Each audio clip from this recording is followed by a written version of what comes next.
malam dan selamat datang ke Insight Tonight.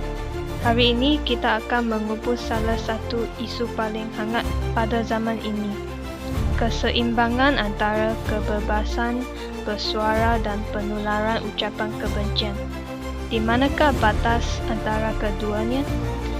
Dan apakah akibat apabila batas itu dilanggar?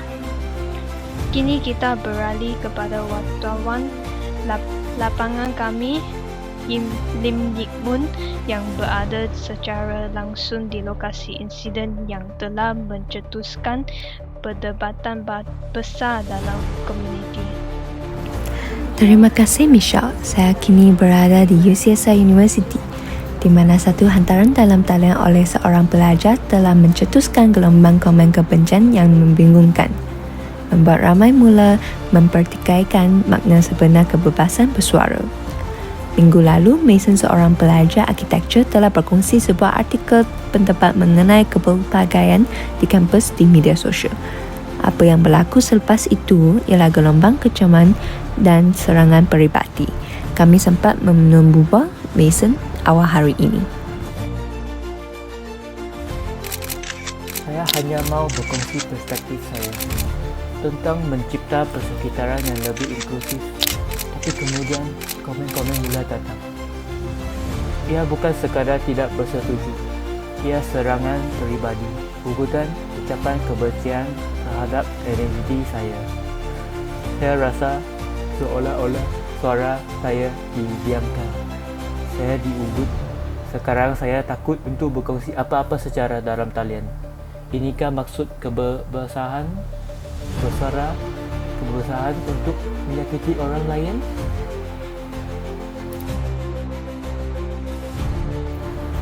Satu kisah yang menyentuh hari dari individu yang terkesan secara langsung. Kami juga sempat bercakap dengan individu yang bertanggungjawab terhadap komen paling melampau, Tarun. Lihat, saya hanya menyatakan pendapat saya. Ini negara bebas ke? Saya ada hak untuk menyuarakan pendapat. Karena orang terlalu sensitif, itu masalah mereka. Ke saya membuat sesuatu. Saya cuma meluahkan pandangan. Isu ucapan kebencian, ini cuma alasan untuk menyekat pandangan yang berbeza. Satu perbezaan pandangan yang sangat ketara. Untuk memahami kesan yang lebih luas, kami bercakap dengan seorang saksi mata, Amelia, yang menyaksikan pertukaran komen tersebut. Memang mengejutkan. Hantaran asal itu sangat bernas. Tapi, komen-komen daripada Tarun dan yang lain sangat keji. Ia bukan lagi perbincangan. Ia satu cubaan menjatuhkan seseorang berdasarkan siapa mereka. Seluruh komuniti dalam talian jadi tak selamat. Kalau ini dibenarkan, maka wacana sehat sudah mati. Insiden ini ternyata memberi kesan besar kepada komuniti. Laporan secara langsung dari UCSI University, saya Lim Yik Mun. Kembali kepada anda, Michelle. Terima kasih Lim Yik Mun atas laporan tersebut. Insiden ini membangkitkan persoalan besar tentang nilai masyarakat kita. Bersama kita sekarang ialah Lim Chi E, Wakil Majlis Bandaraya, untuk memberikan respons rasmi. Selamat malam. Isu ini kami pandang serius. Walaupun kebebasan bersuara dijamin oleh undang-undang, ia bukan mutlak. Kerangka undang-undang kita terutamanya berkaitan kasutan kepada kebencian dan diskriminasi, bertujuan untuk melindungi rakyat kepada bahaya. Kita sedang menitikkan kes ini dan menilai tindakan yang boleh diambil, sama ada melalui tindakan undang-undang atau kempen kesedaran awam. Kita mestilah pasti ruang digital kita tidak menjadi tempat sembunyi kebencian. Terima kasih Lim Chi E. Dan kini untuk memberikan pandangan akademik, kita bersama Yi Ming, sarjana terkenal dalam bidang etika dan komunikasi. Terima kasih. apa yang kita saksikan adalah satu titik kritikal bagi masyarakat sivil. Kebebasan bersuara adalah asas kepada demokrasi, membenarkan pertukaran idea secara bebas, termasuk yang tidak popular. Namun, ucapan kebencian yang menyerang individu atau kumpulan berdasarkan bangsa, agama, orientasi seksual atau kecacatan merosakkan kebebasan itu sendiri. Ia menutup suara golongan terpinggir, menyemai diskriminasi dan meruntuhkan kepercayaan yang diperlukan dalam masyarakat. Apabila ucapan mencetuskan keganasan atau persekitaran permusuhan, ia telah melampaui garis etika dan kewarganegaraan yang penting. Pandangan yang mendalam. Kita juga bersama Iris, seorang penduduk tempatan yang prihatin, untuk berkongsi pandangannya tentang kesan kepada komuniti.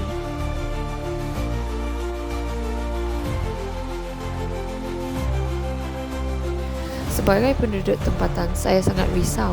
Ini bukan hanya tentang satu hantaran dalam talian, ia tentang jenis masyarakat yang kita mahukan. Kita lihat retorik kebencian ini meresap dalam kehidupan harian, buat orang takut untuk bersuara, takut jadi diri sendiri. Di mana kesopanan, di mana rasa hormat? Kita perlukan jambatan yang lebih jelas dan penguat kuasa yang lebih tegas untuk melindungi komuniti kita daripada kebencian seperti ini. Kita telah dengar pelbagai pandangan dari kesakitan mangsa kepada perbelaan perlakuan dan kesan kepada masyarakat.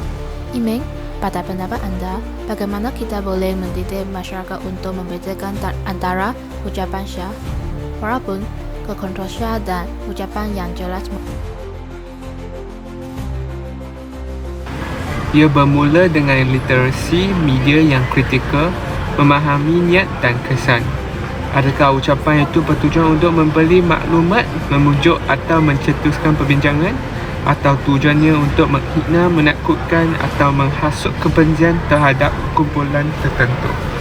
Kita perlu memupuk empati dan kefahaman terhadap akibat jangka panjang ucapan kebencian, bukan sahaja terhadap individu tetapi juga terhadap struktur masyarakat. Dan Cie, dari sudut dasar, apakah langkah yang boleh diambil untuk memastikan undang-undang berkesan dapat menyekit ekspresi sah? Ia satu keseimbangan yang sukar.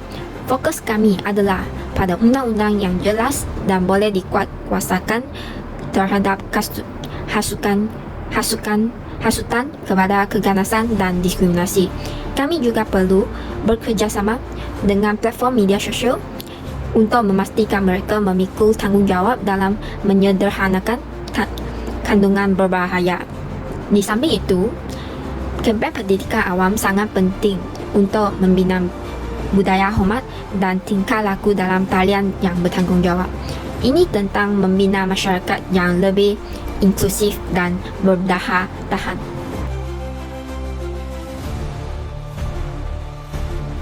Dan Iris, apakah mesej anda kepada rakyat yang sedang bergelut dengan isu ini? Mesej saya mudah. Bersuara menentang kebencian. Jangan berdiam diri. Sokong mereka yang menjadi sasaran dan cabar retorik kebencian di mana sahaja ada temuni. Suara kita bersama sangat kuat dan kita mesti gunakannya untuk menegakkan nilai hormat dan kesusilaan. Sekarang saya akan kembalikan kepada Michelle. Terima kasih kepada semua ahli panel yang dihormati atas perbincangan ini. Garis antara kebebasan bersuara dan ucapan kebencian memang rumit, sentiasa berubah dalam landscape digital yang batas ini. Insiden yang kami soroti hari ini bukanlah satu kes terkecil. Ia adalah tanda kepada cabaran yang lebih besar terhadap nilai sivil, di mana keanoniman digital sering memberi keberanian kepada tingkah laku tidak beradab. Bagaimana kita sebagai masyarakat mahu menghalangi cabaran ini?